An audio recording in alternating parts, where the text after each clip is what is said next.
ये त्योहार किसी एक जाति या समुदाय के लिए नहीं, परंतु संपूर्ण मानव जात के लिए है।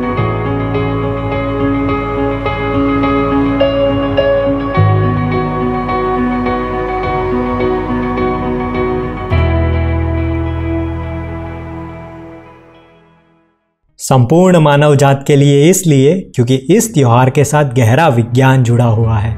ये समय है केवल्यपादा का, यानी कि जब सूर्य दक्षिण से उत्तर की तरफ जाता है तब उसके किरणों की चमक और भी तेज हो जाती है। और सूरज ही पृथ्वी पर एकमात्र विटामिन डी का स्रोत है। विटामिन डी के कारण ही हमारा शरीर कई सारे रोगों से मुक्त रहता है।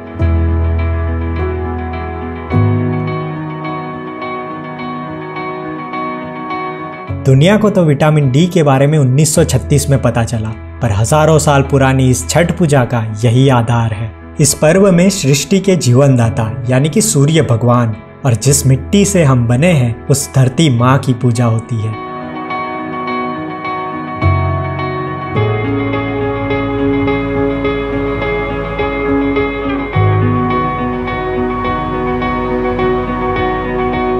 चार दिन किसी उत्सव की तरह चलने वाले इस पर्व के पहले दिन को कहते हैं नहाए खाए, जिसमें पहले दिन घर की सफाई होती है और सबको सात्विक भोजन दिया जाता है। सात्विक यानी ऐसा भोजन जो कम से कम एसिडिक हो, जिससे शरीर में कम से कम टॉक्सिन्स बने।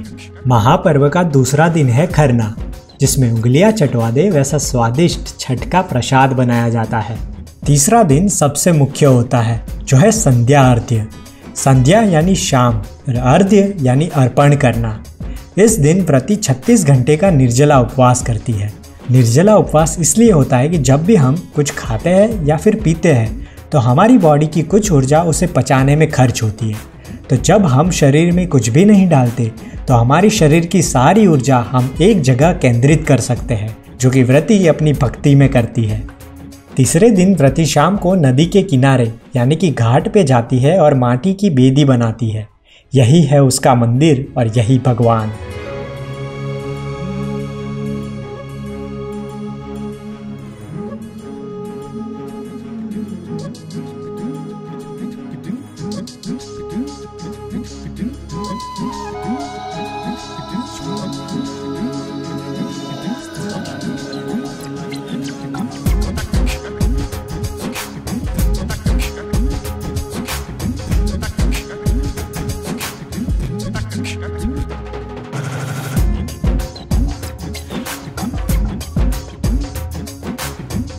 बेदी के चारों तरफ गन्ना लगाया जाता है।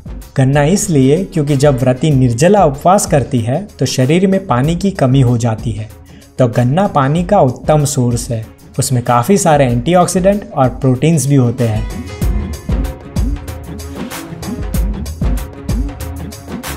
ढलते सूरज को निर्बलता का प्रतीक माना जाता है, परंतु हमारी एकमात्र संस्कृति है जहां ढलते सूरज की भी पूजा होती है, क्योंकि सूर्य जीवनदाता है और दिशा बदलने से जीवनदाता के प्रति हमारा भाव नहीं बदलता।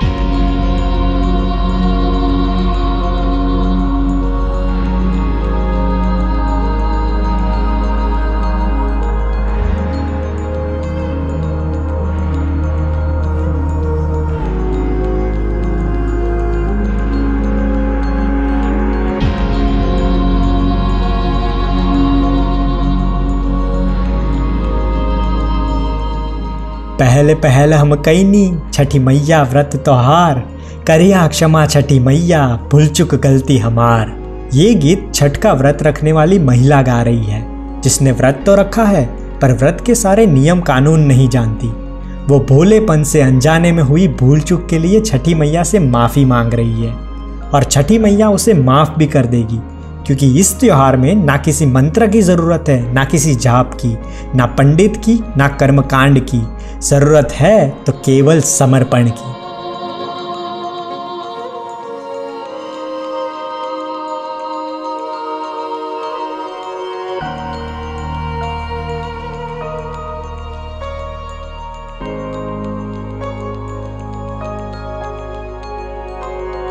चौथे दिन को कहते हैं उषा अर्घ्य। सुबह सूरज निकलने से पहले ही कार्तिकेय मास की इस कपकपाती ठंड में व्रती पानी में उतर जाती है। इस आस में कि भगवान सूर्य नारायण जब आए तो उन्हें अपना अर्घ्य चढ़ा सके और अपनी सारी मनोकामनाएं पूर्ण हो।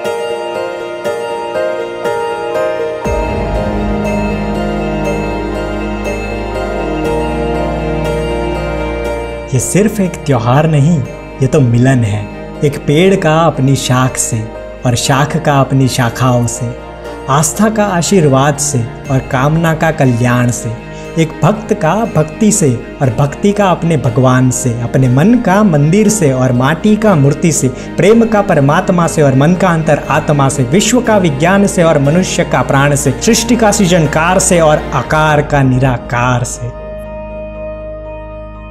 तो कैसे कह दूं ये त्योहार किसी एक जाति या समुदाय का है, क्योंकि ये तो संपूर्ण मानव जात का है।